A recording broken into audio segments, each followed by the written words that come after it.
Ine uko kwa town tuongee mambo ya siasa, na ni vizuri kutii kanisa na kutii Mwenyezi Mungu ili nchi yetu ibarikiwe. Archbishop Frederick Wangombe, nimekuja hapa kwa sababu ya mwaliko wako, na vile vile nimetumwa na rafiki yako wa miaka mingi, Mheshimiwa Rais William Ruto, na amesema nilete salamu zake. Nitasema tu mambo mawili. Ya kwanza, nashukuru sana kanisa la Independent Pentecostal Church of Africa,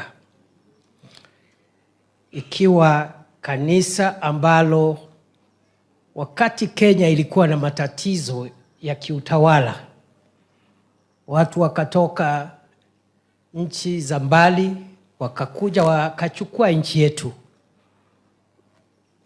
wakanyanyasa watu weusi ambao walipata hapa Kenya, wakatesa wazazi wetu, wakawaumiza, wakawaua na wakafanya mambo mengine mabaya. Makanisa mengi hayakuweza kuona yale maovu, walikimya na kuhubiri Bwana asifiwe, na kwa njia moja ama ingine wakajaribu kuingiliana na wale wabeberu ambao walikuwa wamekuja hapa na kutesa watu wetu. Kanisa la Indi lilihubiri Injili, lakini vile vile liliwezesha kwa njia ya kuombea nchi na pia kuunga mkono wale ambao walipigania uhuru wetu. Liliwezesha nchi yetu ikapata uhuru, na alikuwa na haya ya kuhimiza ya kwamba sisi zote tumeumbwa kama watu wamoja, na watu hawawezi kutoka nchi za ugenini kukuja kutawala wengine. I want to recognize the special role played by the Independent Pentecostal Church of Africa in the liberation of our country, in fighting for freedom and justice, equality, and the setting free of the people of Kenya so that they can enjoy the land that God gave them. Na mimi mikiwa mmoja wa wale walizaliwa miaka michache baada ya uhuru wa Kenya.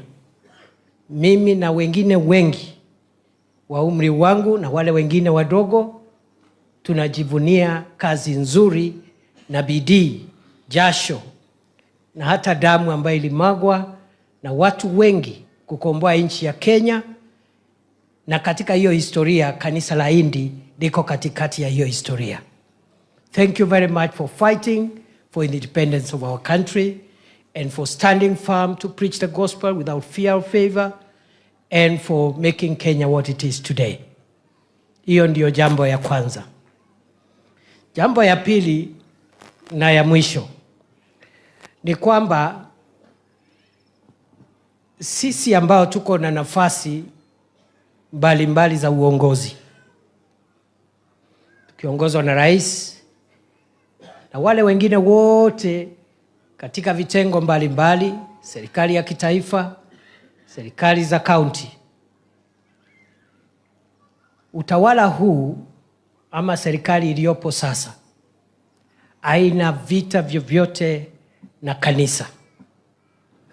Sisi tunajua ya kwamba serikali za kiulimwengu, serikali za hapa ulimwenguni zinaongozwa na wanadamu, na wanadamu saa zingine ile bidii yetu haikuangi kamili. Ni kweli ama si kweli? Bidii ya mwanadamu haikuangi kamili. Kwa hivyo tuko wazi kupokea maoni vile tunaweza boresha utenda kazi wetu kama serikali ili mwananchi apate manufaa zaidi na sisi tunapokea maoni ya wananchi, maoni ya kanisa, maoni ya vikundi visivyo vya serikali, maoni ya vizazi vyote, wazee, akina mama na hata vijana. Maoni haya yatatusaidia katika kujenga Kenya bora zaidi, na Kenya iliyo na umoja, udhabiti na usalama, kwa sababu hakuna nchi nyingine tuko nayo katika ulimwengu mzima. Hii ni ndio nchi yetu pekee. I just want therefore to say that this administration recognizes the input of other voices, and in particular, we have no problem with the input provided by the church, civil society, other non-governmental agencies, and we welcome also the views of all members of society, older people, younger people, men, women, everybody. They have a right to give us views on how we can improve our governance and make our country work better for the sake of the people of Kenya. Nataka niseme ya kwamba katika miradi ambayo iko ya serikali, kuna ile lazima tutie bidii zaidi. Kuna mambo mengine, programs zingine tumeanzisha kulingana na ile manifesto tulikuwa tumepeana. Mambo mengine yako na matatizo hapa na pale, na tunasikiliza kama vile rais alisema jana, Mheshimiwa William Ruto. Tunasikiliza ili tuhakikishe kwamba miradi ile ya serikali ambayo iko, ile matatizo kidogo kidogo, ile ambayo kanisa inasema irekebishwe, watu wengine, mashirika mbalimbali nasema yarekebishwe, watu wa Kenya wanasema irekebishwe, tutaendelea kusikiza hayo maoni ili tuboreshe huduma kwa watu wa Kenya. Kwa hivyo najua ya kwamba kuna maneno ya mambo ya afya na kuna matatizo katika ile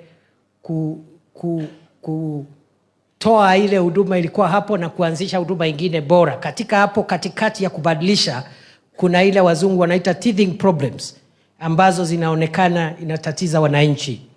Vile katika masuala ya elimu, katika kubadilisha ule mfumo wa elimu kutoka ule wa zamani kuingia huyu mpya wa CBC, matatizo hapa na pale.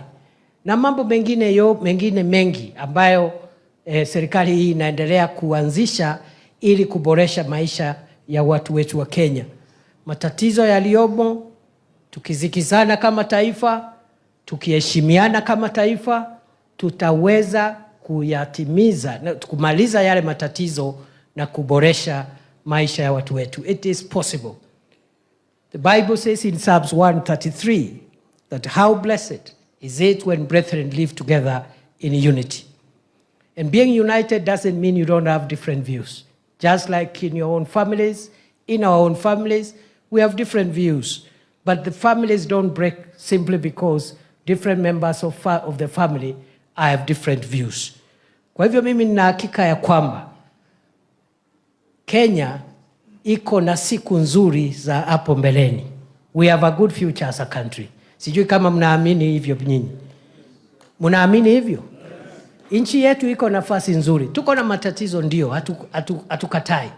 Lakini suluhisho ya matatizo ambayo tuko nayo sio kuchocheana, sio kuchukiana, sio kupigania kelele, ni kusikizana. Na kama nilivyosema, serikali iko tayari kusikiza maoni na kuboresha ama kurekebisha mahali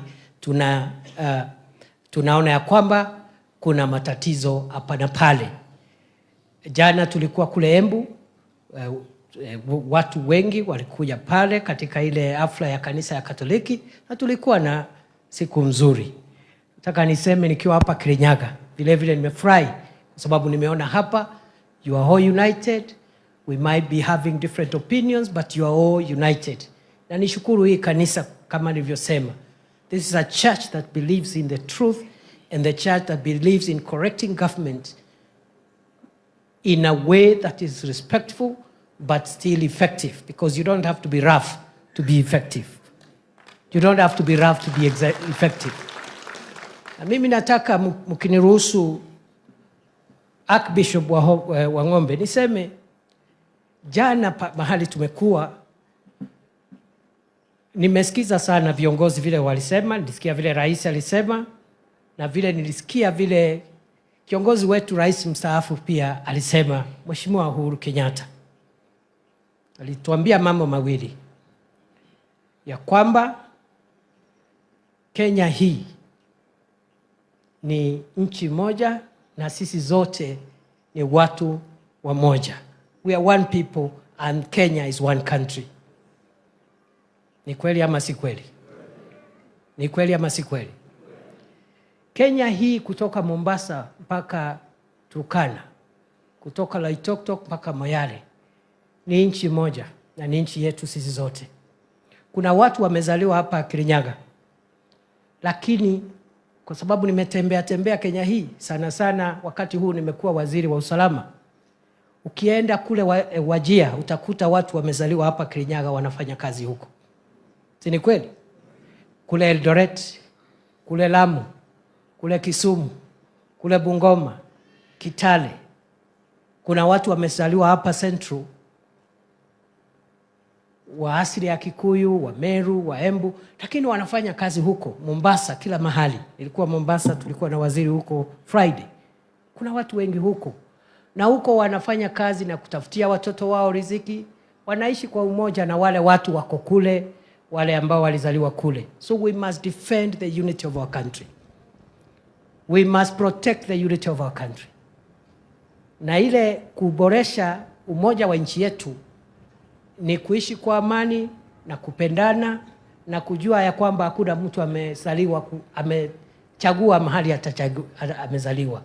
So I just want to repeat, as we were advised yesterday by President Ruto and retired President Uhuru Kenyatta, let's build our country. Let us moderate our divisions and let's look at the things that put us together. I want to promise you, we will work hard with all leaders, those in government, those out of government. We are all brothers and sisters. We work hard, and Kenya is going to be a much better place. I just thought I should mention that for us to realize our dreams as a country, we must remain a united people. Sijui kama mnakubaliana na mimi. Mnakubaliana na mimi? Mungetaka tuungane tuwe kitu kimoja kama taifa la Kenya? Mungetaka nchi yetu ikae na amani? This country has enough for all of us. This country has enough opportunities. And I know there could be gaps here and there. There are things the young people especially has told us about improving the way we conduct ourselves. Those of us who are in political office, in leadership, we must conduct ourselves in a better manner. We must protect public property. We must fight corruption.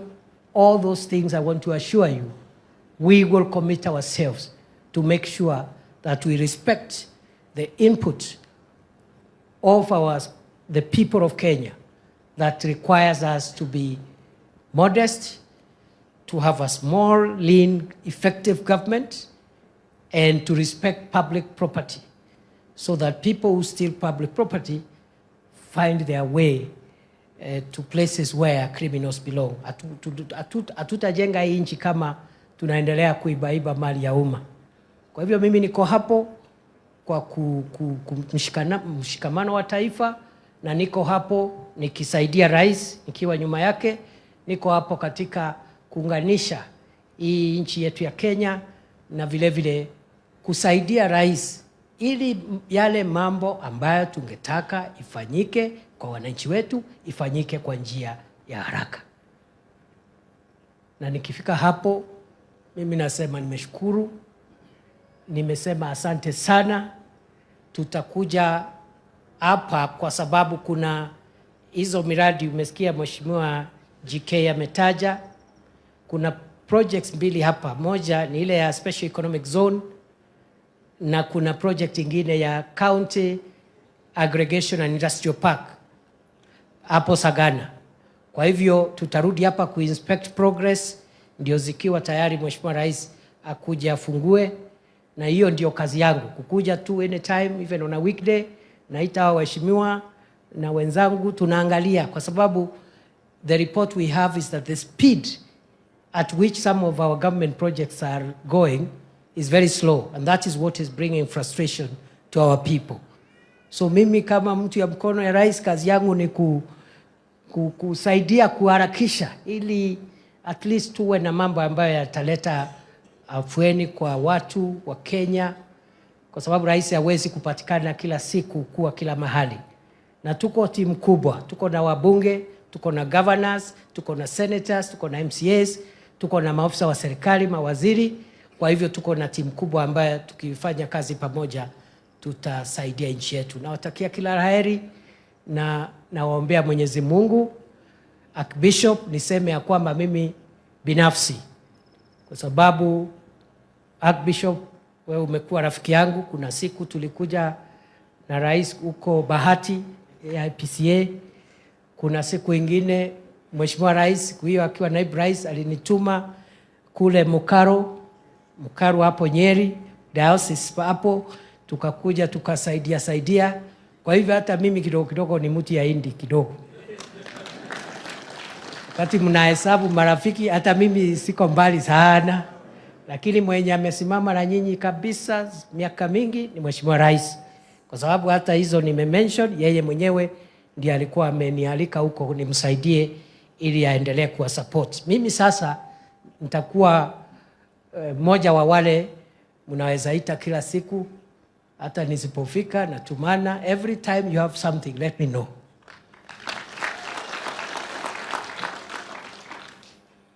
Huyo kijana yetu ameongea vizuri sana. Our son who spoke here on behalf of young people. I am very happy to see young people with the kind of wisdom that I have seen you speaking here.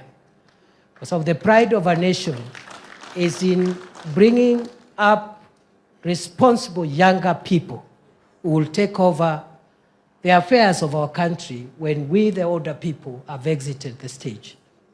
So I'm very proud. Nimesikia vile umesema.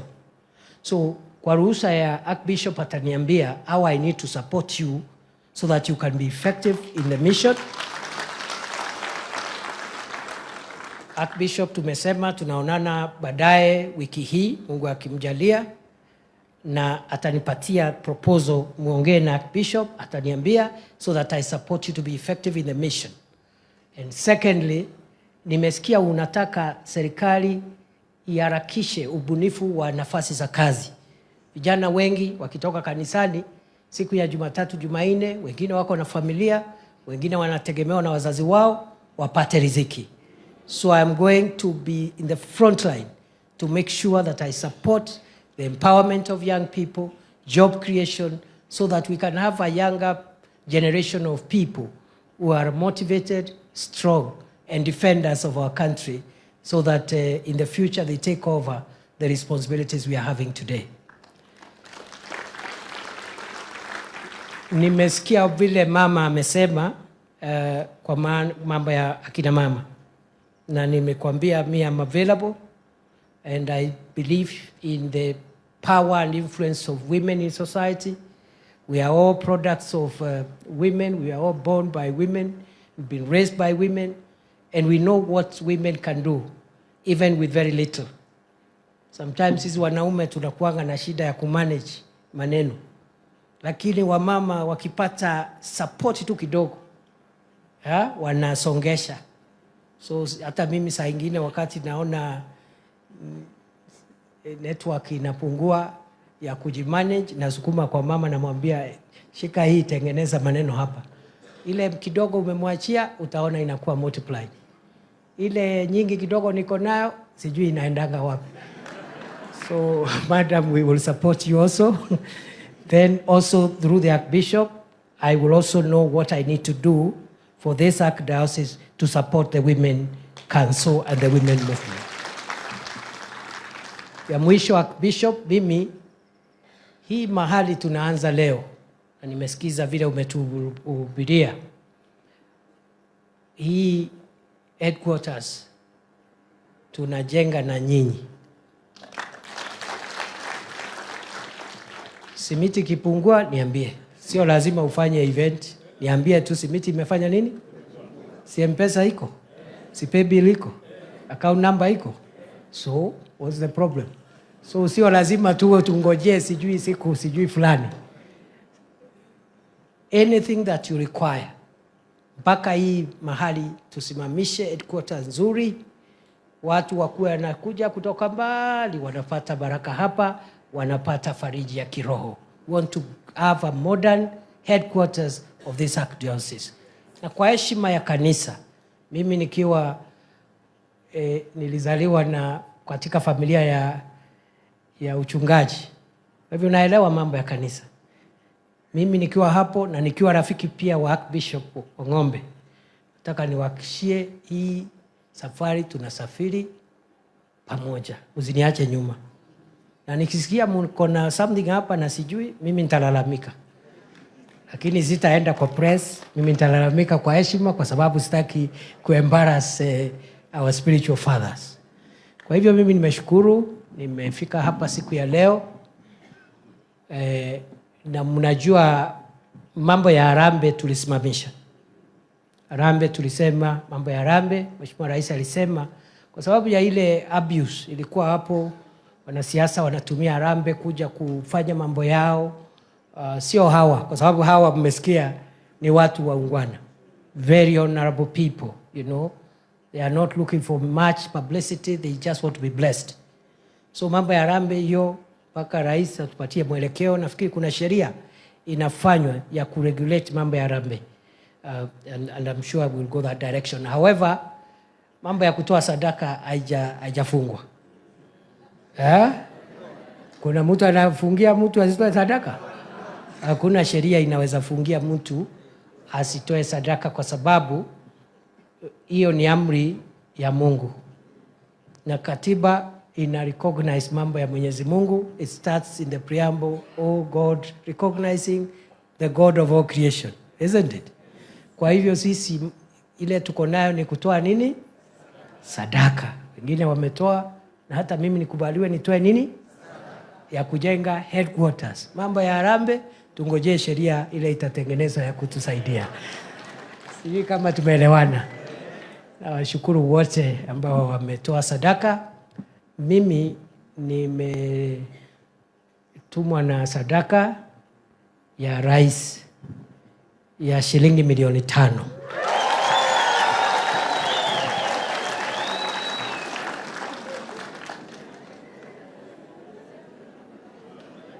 Na watu wa press vile tumesikizana, sadaka ndio tunatoa. Mambo ya harambee we are waiting for the law. Na mimi niko na sadaka pia, hata kama nilikuwa nimebeba sadaka ya mkubwa wangu, na mimi nasindikisha hiyo sadaka na sadaka yangu binafsi ya shilingi milioni 2.